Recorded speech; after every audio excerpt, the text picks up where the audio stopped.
In the know, non-stop Vikings talk. It's Purple Daily on Score North and ScoreNorth.com.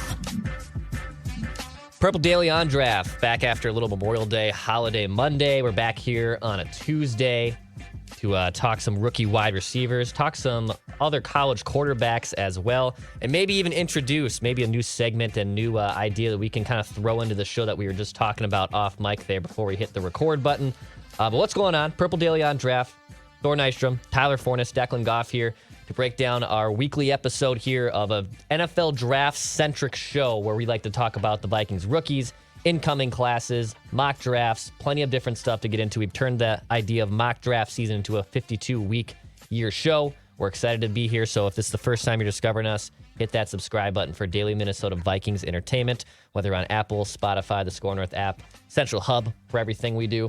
There's plenty of stuff out there as well, and Judd will be at OTA Camp Note, so stay tuned for a live episode of Purple Daily also on this Tuesday afternoon, where he will have some observations from Vikings camp. Boys, let's start here, though. So we were kicking around some ideas yesterday, and I figured, well, let me look at one of my friends, Underdog Fantasy, proud sponsor of Score North and Purple Daily and Mackie and Judd Programming. They put out a little tweet. And they said, rank these rookie wide receivers for the 2023 season. Jordan Addison, Quentin Johnston, Zay Flowers, Jackson Smith-Njigba. Let's start with those four, the four that were kind of the key cogs there to start the NFL draft from 2023. So let's go with straight up production here. I think Tyler Forno is either wrangling his dog or also maybe just scrambling to get down all the great fantasy numbers here for Jordan Addison. We had to maneuver because the wife's family was in town all weekend. And he started chewing on the treadmill, so I had to fix that real quick. Yeah, that wouldn't no go bottle, very well. No squeaker toy this time. A treadmill. Just Welcome to the life of a dog owner. He's getting his 40-yard dash time in. You know, he's trying to make sure those little legs are ready for his next combine drill here in about 9 months. So let's rank these rookie wide receivers, boys. Again, it's Jordan Addison, Quentin Johnston, Zay Flowers, Jackson Smith-Njigba. Listeners, too, if you want to rank these and put them in the comment section on YouTube, please go ahead and do so. But let's just go a straight-up production. Thor, is Jordan Addison, is this guy going to end up having the most productive rookie season? We'll also introduce another element to this later on. But straight up, 2023, is Jordan Addison poised to have the best season of these rookie wide receivers? I'm going to put him third of that group. Yes, he is going to start immediately and he's going to see a lot of targets. Yes, but I do think Johnston and Smith-Njigba are in better situations. I think they're going to get more targets. Johnson is going to get the more explosive targets in a little bit of a better offensive environment. I think he's going to get more of those downfield targets. Smith-Njigba is going to get pounded with more targets in that Seattle offense. So I think you're going to get more usage with him. But Addison obviously is in perhaps one of the most advantageous situations of any receiver in football, in that you're starting opposite Justin Jefferson, where you're going to be in single coverage all the time against the opposing defense's cornerback too. Okay, so you have him third there. So then Quentin Johnston, do you have him second? Where would you kind of slide him in, you think? I think I would go in a PPR, I would go Smith-Njigba, wide receiver one.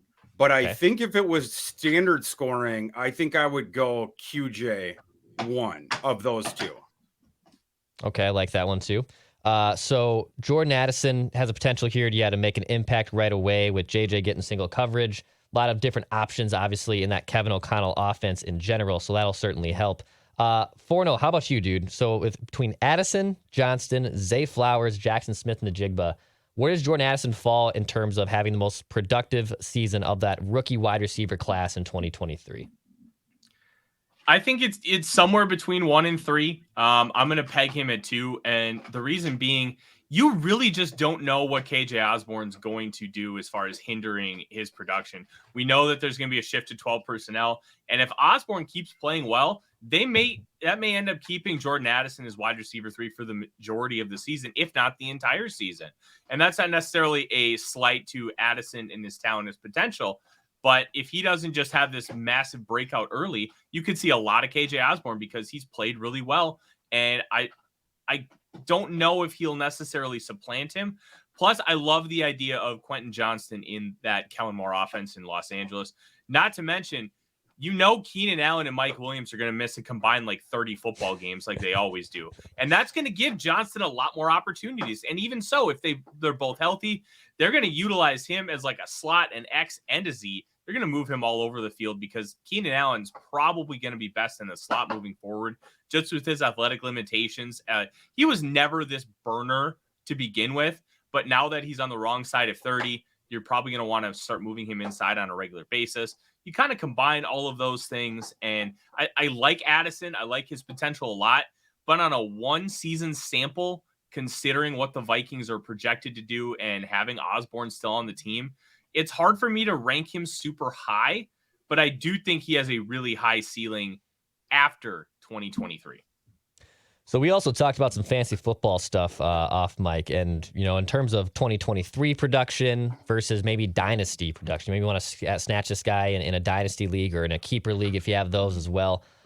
Thor, is Jordan Addison someone though that you want, or maybe targeting long term, like in a dynasty league where you want to hold on to him for a little while?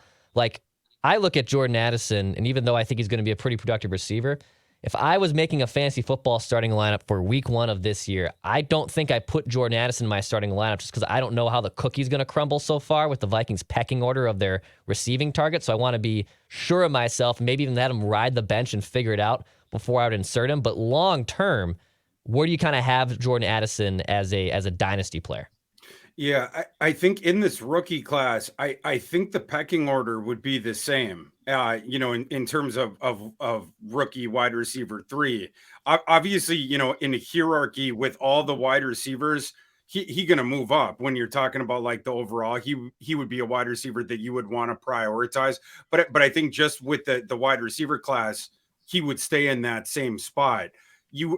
To me, you put him above Zay Flowers in both of those things. In terms of this season and also in terms of the dynasty. But for me, I'm putting him behind both Smith and Jigba and behind Quentin Johnston.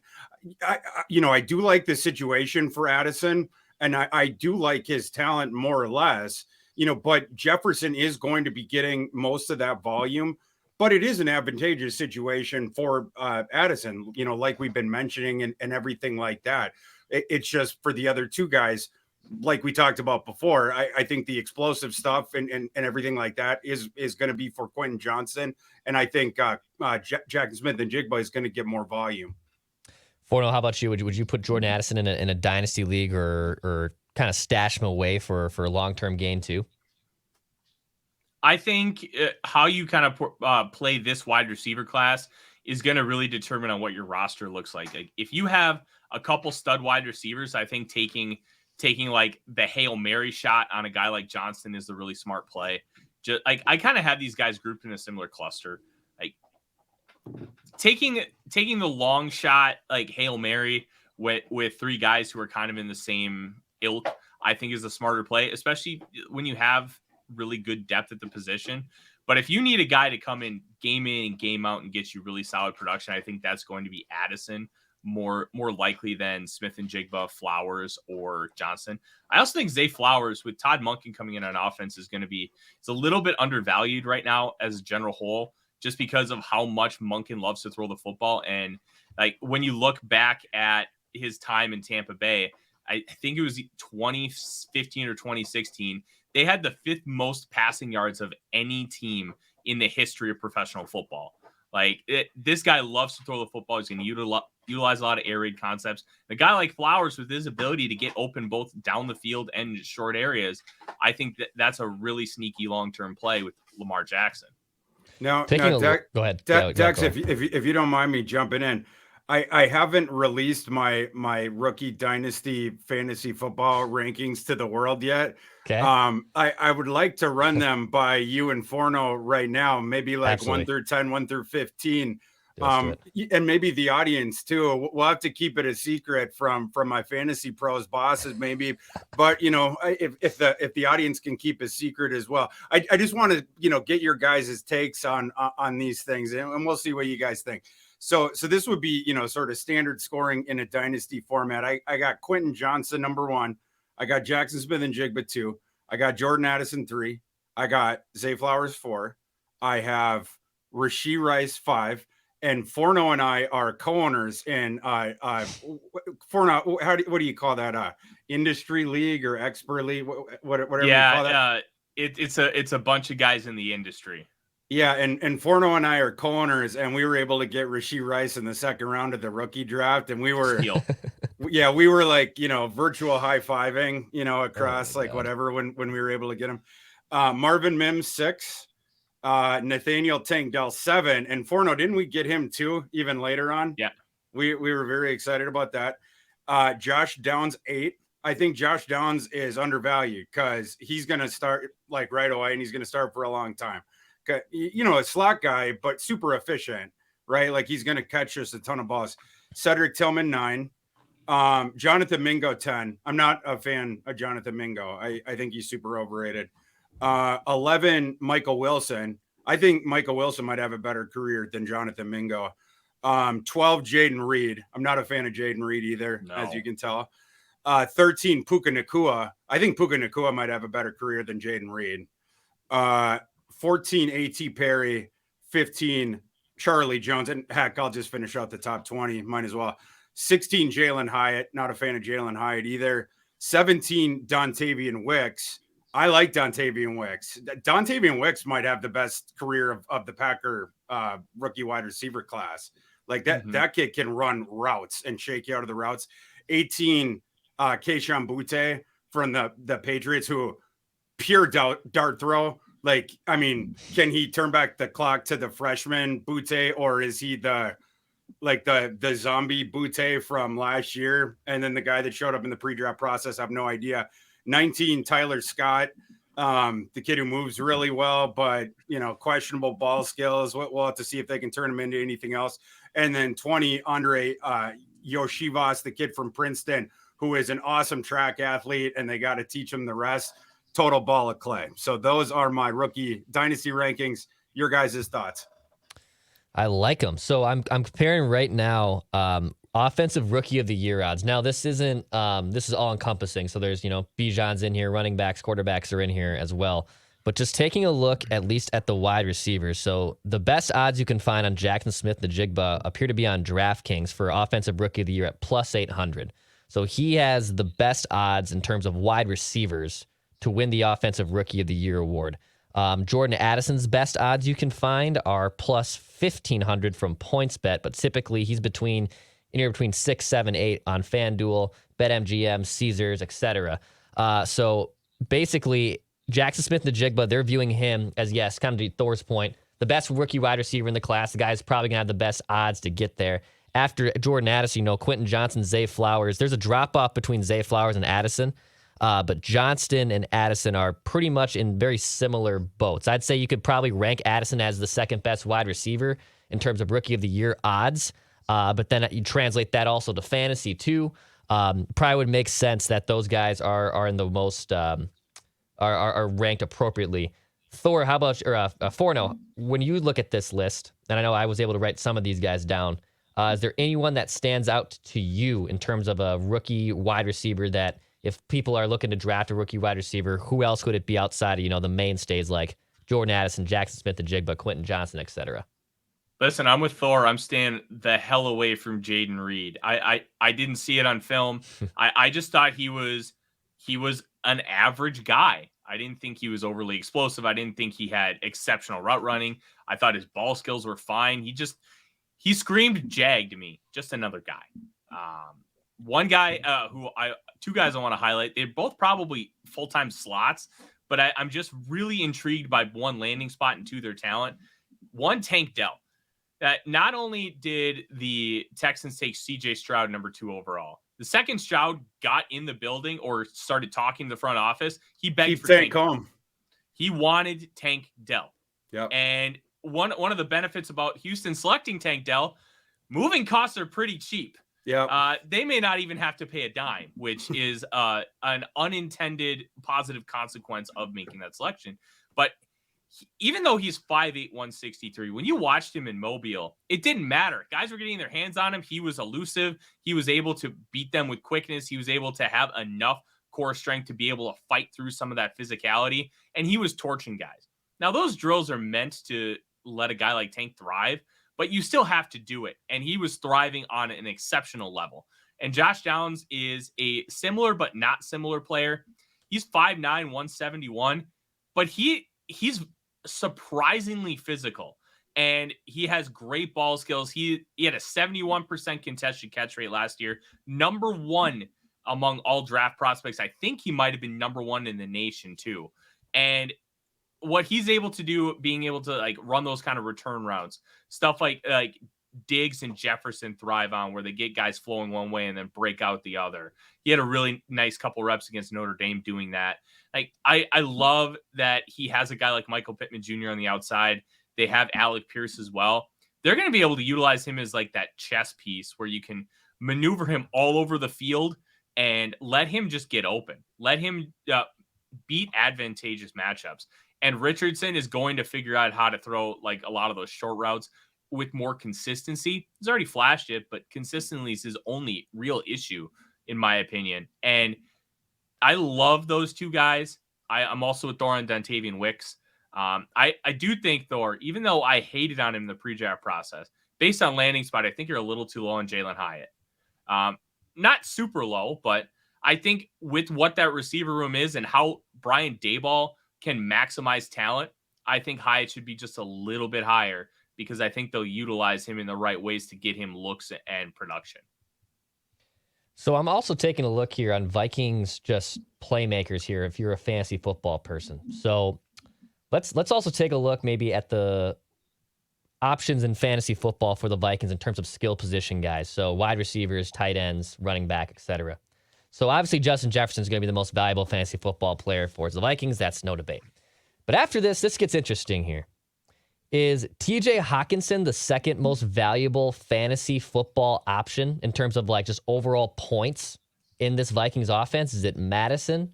Is it Jordan Addison? I guess I know there's definitely a strategy to drafting running backs early because there's only so much of them. So you're drafting a running back on the basis of, well, there's only a few of these that are really good, so you had to draft them early.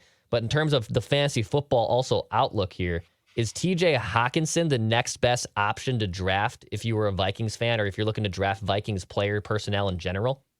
Like in a tight end premium league, after Delvin moves on, and Right. if it's not a super flex, yeah, maybe. Yeah. In that sort of scenario, I could definitely see that because that I think that Dwayne McBride is going to chomp into Alex Madison's work. I don't think that Alex Madison in that scenario is going to be a bell cow.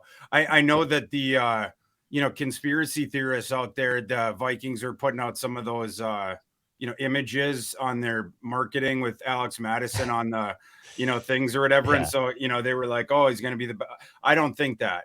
I think his usage is going to be slightly more than we've seen in the past seasons for sure, in that world or whatever. But like, I don't think he's going to be a bell cow. I think that obviously Chandler's usage goes up a little bit, but I've said this before. I think McBride factors in as a rookie in that world in the early downs. So, in the tight end premium thing where it's not a super flex, I think you can absolutely make that argument where Hawkinson would be the second most valuable Vikings fantasy player. Forno, same thing, or are you taking maybe someone else? Are you taking Madison? Yeah, and I'm making the assumption here too, by the way, that they moved on from Dalvin Cook. So Dalvin Cook can still obviously be probably a more ideal running back to draft than Alex Madison, whether he's on another team or not. But I'm assuming he's off the Vikings roster at this point. So in terms of Vikings players, Forno, is Hawk the second best option? Is it actually Madison? I guess how would you kind of lay it out there? I'm gonna lay it out like this. I'm gonna take most valuable, and I'm gonna kind of layer that in with draft position because Justin Jefferson's probably gonna go top 5, if not like top 2 in redraft leagues. But when you're talking about most valuable, who's gonna maximize their point total based on where they were selected? I honestly think that guy could be Ty Chandler, and he's gonna go in like the last round or 2 of fantasy drafts. And it really depends on how deep the league is. If you have like 20 or 25 man rosters, Chandler's going to get drafted. If it's like 15, 16, you probably won't. But I think he'll end up overtaking Alexander Madison as a starter. This regime loves Chandler. He has the ability to play all 3 downs. He's got a really explosive first step, as that 98th percentile 10-yard split really shows.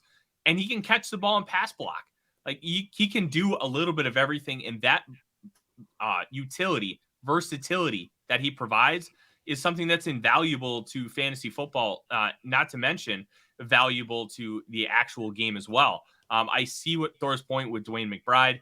I do think that with Ty Chandler's 1 year in the system and how much the staff loves him, I think he's going to get that run before McBride does. Forno, the question wasn't who is your favorite sleeper. You can't just make up your own prompt. Hey, I said most valuable based on draft position. That's kind of. I know, but but you made up your own prompt to the question. You can't do that. That's not the rules. Oh, I'm sorry. That's what I chose to do. Otherwise, if it's not him, I'd probably go KJ Osborne, because I really as the second most valuable Viking fantasy player. Oh, I just have this inkling that he's going to get a lot of production, and value is such an interesting topic when it comes to fantasy, because if you're only talking total fantasy points, it'll probably be Hawkinson. But value is that's why I created my own prompt, Thor, because value is such an integral part of this question. And TJ Hawkinson going, his ADP is probably around 40. Osborne's is it's got to be around 75, 80. They could end up producing very similar numbers. And I'd rather take the very similar numbers at 75 to 80 than at 40. I get the position difference, but that's kind of how I'm viewing the questions about value based on your draft position.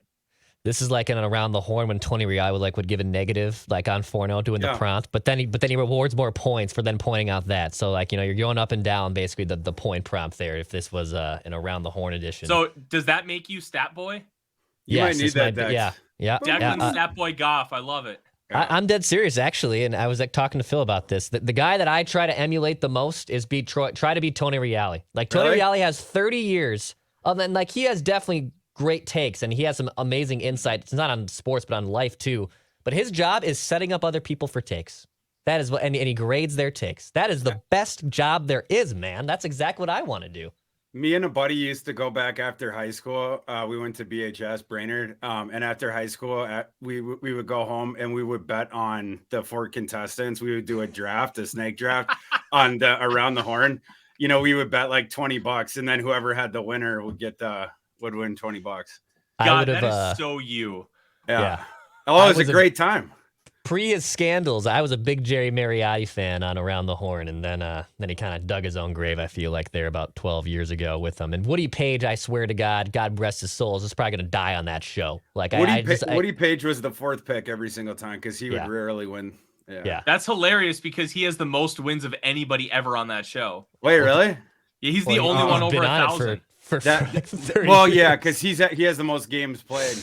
Yeah. Oh my God, that's great. Well, there's your Around the Horn update too on Purple Daily on Drive. You can pick which one you want there as well. Yeah. Fellas, before we get into some quarterback talk here, let's take a look at college football quarterbacks. Before I do so, shout out to our friends at Aquaside and aquaside.com. If you're up at the lake this weekend and you notice that nasty lake weed and algae in the water, go to my friends at Aquaside. They'll help you take care of that. They'll help you diagnose it. It's a do-it-yourself safe product too that goes in your lake home or lake or pond. You go to aquaside.com to learn more about that. That's aquaside.com. All right, so Forno, at VikingsWire.com, you have a great feature. It's called Skull Search, where you basically take college football players and you kind of translate them in as NFL prospects and whatnot. And you've done a bunch. You basically, I feel like, do one almost every day from what it looks like here. So we talked extensively about Bo Nix. Not extensively, but we've talked about Bo Nix before on this show. So I'm going to skip Bo Nix for now. I want to go actually to Notre Dame quarterback Sam Hartman. So Sam Hartman out of Notre Dame, another quarterback option potentially here for the 2024 draft. So taking a look at next year's draft, what do you really like about Sam Hartman's game? And I guess, where is his draft stock as it is right now? So obviously he has a lot to prove going into a 2023 football season. But right now, is he a day 1 pick? Is he a day 2 pick? Kind of, I guess, how would you assess his stock? I think right now he's a borderline day 3 pick, and I think a lot of that has to do with the fact that he played in a Mickey Mouse offense. Everybody runs RPOs nowadays. They run a different version of their RPO, and it's called the slow mesh. So when you stick the running back or the ball in the running back's gut, that's called the mesh point. Well, the slow mesh, he basically elongates it to a point where the ball's there for like 2-3 seconds, and he's looking down the field, and that can really force defenders to fully commit instead of just like taking a few steps. Makes things so much easier for the quarterback, and that's how he's had all his success. He was a 4-year starter at Wake Forest, played 5 total seasons, has over 12,000 yards passing, so total production is not an issue. But watching him play football, this was the only season he had a completion percentage higher than 59%. He does not have a rocket arm, where in college football, you can get away with that because spacing is so much bigger. Like, you have the hash marks twice as wide, and the way college athletes are, they're just not the same as the NFL. So you can get away with having kind of like, I call it a baby arm, because I just don't think he has any kind of arm strength to be able to fire the ball into tight windows. But he can layer the ball nicely. He's got great touch. He can throw with distance, but that's not the same as arm strength. I think right now he's a borderline draftable prospect. But I will say, going to Notre Dame and playing in a much more pro-style offense that's going to force him to full read the field, which he flashed, but he wasn't consistent with, nor did he have consistent opportunities. And utilizing like real route combinations and not doing a bunch of this slow mesh stuff, I think is really going to determine what his draft stock is. Right now, I have way too many questions and variables about him to even consider taking him before like round 5 or 6. So I love this little note you have in here, and Thor, I'll get your opinion here in just a sec. But he said he missed one start with a blood clot issue in 2022, and he also had a rib removed, and he kept it. He kept the rib that he had. If I remember correctly, he's got it on a necklace or something. It's like creepy and badass all at the same time. Yeah, I don't know how I feel about that. That's like some bad juju. Like, I feel like I could see like a defensive lineman or end like breaking other quarterback's rib and like collecting them like Shang Tsung collects souls on Mortal Kombat or something. Like, I can totally see something like that as well. Forno, how about you? Sam Hartman. So yeah, at Wake Forest, now at Notre Dame. Does he do anything for you in the 2024 draft? It feels like, remember when Fred Armisen in Anchorman, when he's the waiter and he goes up to Will Ferrell and Veronica Corningstone and he's doing that open about the blood of the wolf, and anyway, that one scene, it's just super awkward. Yeah, you know what I'm talking about. Anyway, yeah, no, I agree with a lot of what Forno's saying about Hartman. He's on the smaller side. He comes from the gimmicky offense. He doesn't have a big arm. He's not super athletic. It's sort of like a John Wolford. San Diego. Yeah, it's just sort of like that fella, you know, like he's coming out of the claw fence, you know, we call it, with the slow mesh, like Forno you know, did a good job explaining that thing. But it's one of the more gimmicky offenses that we have in college football. I think it's fun to watch. Some of the other people get really annoyed watching it. But yeah, I mean, it definitely puts defenders into conflict. But yeah, it's one of the furthest things away from an NFL offense that you're going to see. So one of the good things that Hartman did was transferring to Notre Dame. One of the annoying things with college prospects, and this is one of the cool things about the lifting of the transfer restrictions in college football, is that it allows guys like Hartman to transfer their final season and get this sort of audition season for, you know, the sort of showcase opportunity where they're actually, you know, not only under the spotlight, but in a more advantageous situation where they're going to be in, you know, a more pro style offense or whatever, where, you know, it's not going to be, you know, another season in this sort of gimmicky offense, whatever. Like, for instance, last year, Tucker Kraft, South Dakota State tight end, he had an opportunity to transfer to Alabama or any other number of blue bloods. He chose not to. He really should have. He would have gotten a whole bunch of money in NIL money. And he also would have gotten the opportunity to dispel a lot of the questions in his evaluation about the level of competition, but also like the route running stuff, because he could just beat kids with his athleticism at the FCS level. He did not have to refine his routes or anything like that, which he would have had to do at the FBS level. Well, that question just remained on his evaluation. right? Whereas if he had gone to the FBS and he had remained healthy all last season, that would not have similarly done so on his evaluation for his draft eval. With Sam Hartman now going to Notre Dame, it's not just going to be like a rote thing on his draft evaluation of like, oh, he played in the Mickey Mouse offense. Like now we're actually going to see him in this one. The limitations, the athletic limitations, the arm strength limitations, the being 6'1", 210, he's probably a little bit smaller than that. That's just going to be what it is. But now we're going to get to see him run what is a more pro style type offense. So that's what you like to see. But yeah, I mean, it's going to be interesting to see him transition to that more pro style kind of offense, like I said. Let's take a look now at Cam Ward out of Washington State. So he's going to be a fourth-year senior here. He was a transfer. He's put up big numbers in terms of his college football career, 94 touchdowns to 23 picks. And Forno, in your little write-up here on VikingsWire.com, when it says, how does he fit the Vikings? From what we gather about Kevin O'Connell, he wants in a quarterback, Ward fits the bill. He has the ability to create with his legs. His arm talent paired with the willingness to dominate from the pocket. His ability to create is a net positive, but obviously still a project. How would you assess Cam Ward going into the 2023 college football season? Cam Ward is fascinating, and he followed his head coach, Eric Morris, up to Washington State from FCS Incarnate Word. And if you're a college football nut like Thor and I, you remember Sac State and Incarnate Word playing that like 74-66 FCS quarterfinal game this past December. One of the all-time great ones, but it's an air raid. And because it's an air raid offense, it's not a one-to-one translation. Plus, you saw early on, Ward really struggled with the FCS to FBS transition. And it's to be expected. He's a quarterback, and you're playing a lot better athletes on a lot better defenses. And he struggled, but he showed a lot. He reminds me a lot of Kyler Murray in how he moves, how he escapes defenders in the pocket, how he scrambles. But he's also not Kyler Murray. He doesn't run with any kind of dynamic ability. He has the ability to gain yards. I kind of related to like early day Brett Favre.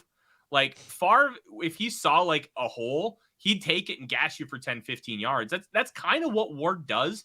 I think there's more juice to squeeze out of him in the running game, but he just doesn't want to take it. He wants to beat you from the pocket.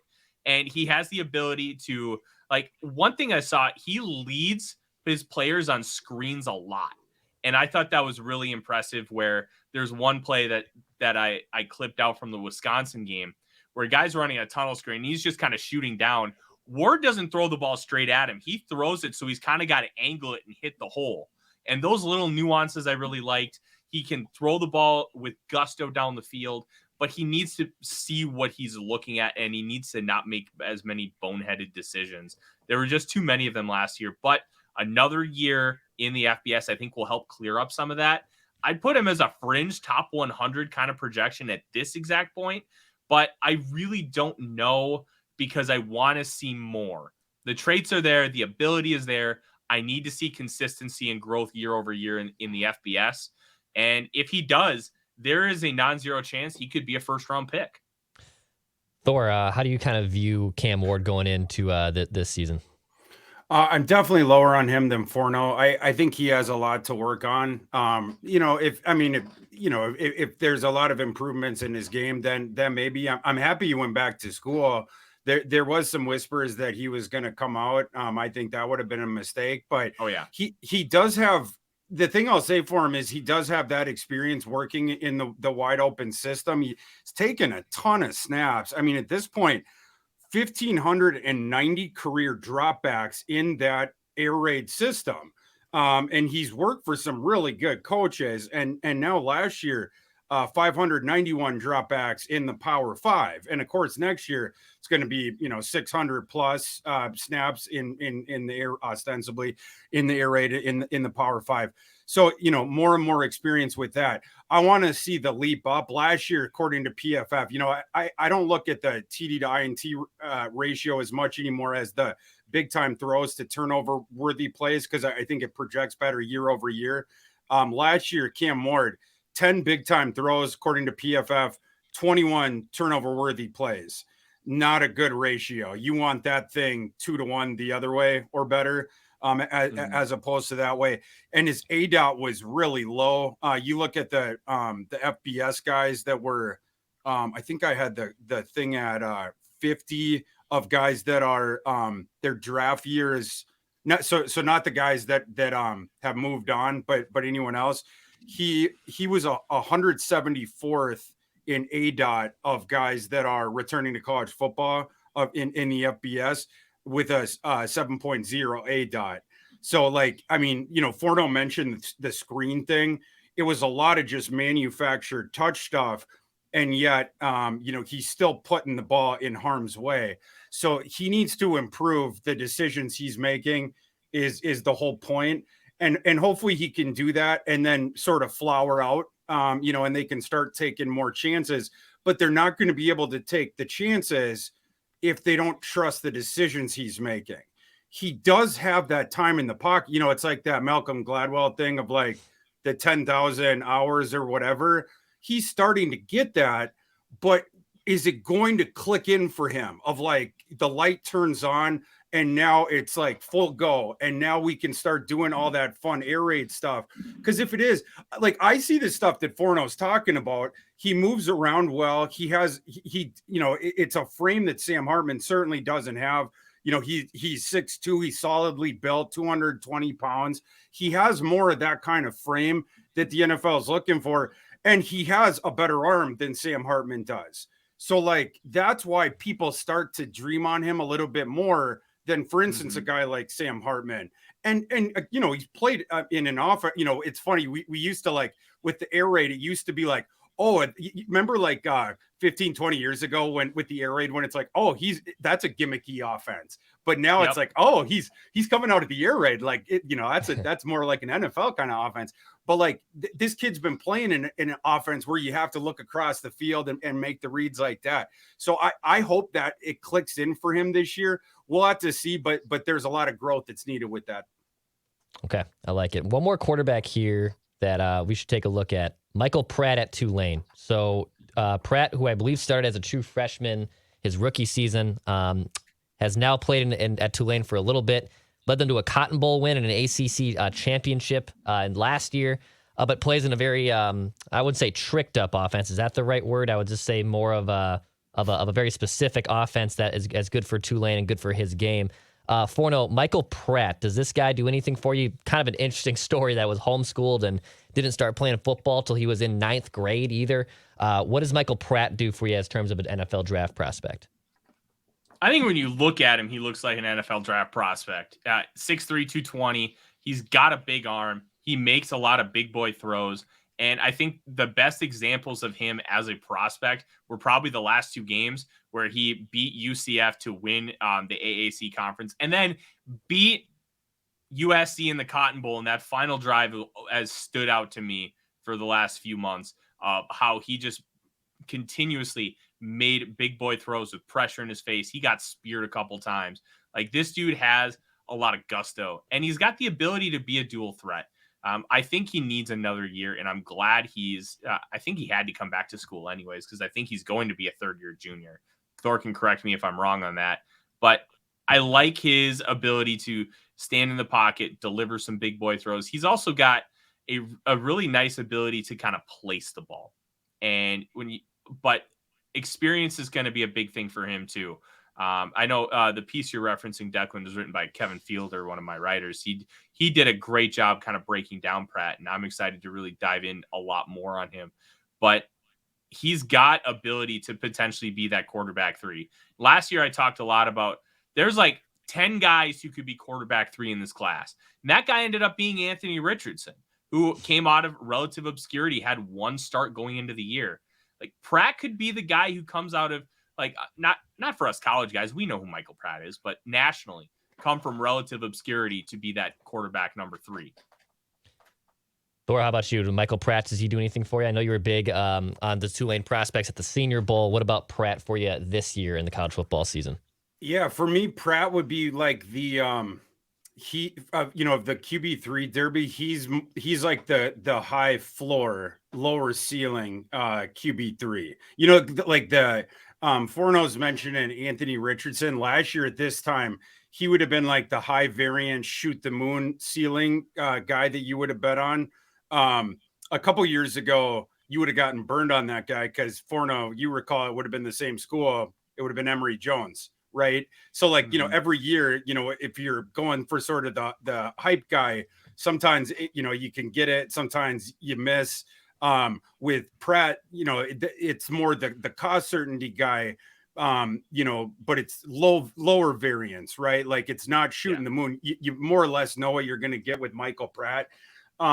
The one variance part of his profile is Michael Pratt has suffered multiple concussions during his career. That's the only thing that I'm concerned about with his profile, but he's pretty reliable on the field. Like I'm very experienced. Like we were talking about the other kid with his amount of snaps. With Pratt, he started all 3 years that he's been on campus. The only time he's been off the field really is for those injuries. He's also had some shoulder injuries as well, but he's had 1,130 career dropbacks. And he's very accurate and an NFL arm, like Forno's mentioning, not the most athletic kid, but he's not a statue either. But he's just solid, right? Like he doesn't have like a howitzer, and he's not like an elite athlete, but again, knows what he's doing. He goes through the progressions. He was working with a stud back in Tajay Spears. But Tajay Spears earlier in his career, he had the couple different knee injuries, whatever. He wasn't always on the field. And Pratt didn't have stud receivers, the past couple of years. It wasn't always the best offensive environment at Tulane. It wasn't until last year when Spears was blowing up, whatever. And I will also say for Pratt, he stuck it out. And by the way, I don't know if this is out there, but Pratt had – I can tell you guys this. Pratt had multiple SEC teams coming after him this offseason that were whispering sweet nothings in his ear and trying to get him to go there. And we're promising him not only bags of money, but also their starting jobs to come there. And he stuck it out with Tulane. He wanted to play there his last season. So that was kind of cool, because they had won the Cotton Bowl. They had beaten USC, and he could have done the mercenary season thing. But they did lose Tajay Spears, but Tulane is returning most of their offensive line. And what I heard is that they lost their couple of receivers, but they weren't that great. Pratt actually likes the young receivers that are coming up there. So we'll see if he ends up getting vindicated on that. But yeah, like I said, he's more the floor guy. And there are some teams around the NFL that like him as the QB3 right now. But like, with him, it's sort of like he's not going to, I don't think move up any because like, again, like you sort of know what he is. He's like the horse that's going to stay there. And then you have all these other guys, like Shadir Sanders and some of these other guys where like we haven't seen them as much, or Quinn Ewers where he was injured, last season, and we have limited views of him, or Michael Penix, where it's like, earlier in his career was injured, and we only got that 1 year of exposure on him, where all those guys could end up passing him. So, with Pratt, he just needs to hold steady and then hope that those guys don't end up jumping him. But I think that's what his situation is right now. I like it. Look at that little quarterback talk, too, for the 2023 college football season. Some fantasy football elements. We're probably going to mix more of that stuff in here on Purple Daily on draft. Boys, thanks for another great episode here. We'll have another one locked and loaded for next Monday as well here on Purple Daily. Hit that subscribe button, too, for daily Minnesota Vikings entertainment, where we just want to see the Vikings win a Super Bowl before we die. We'll be back next week.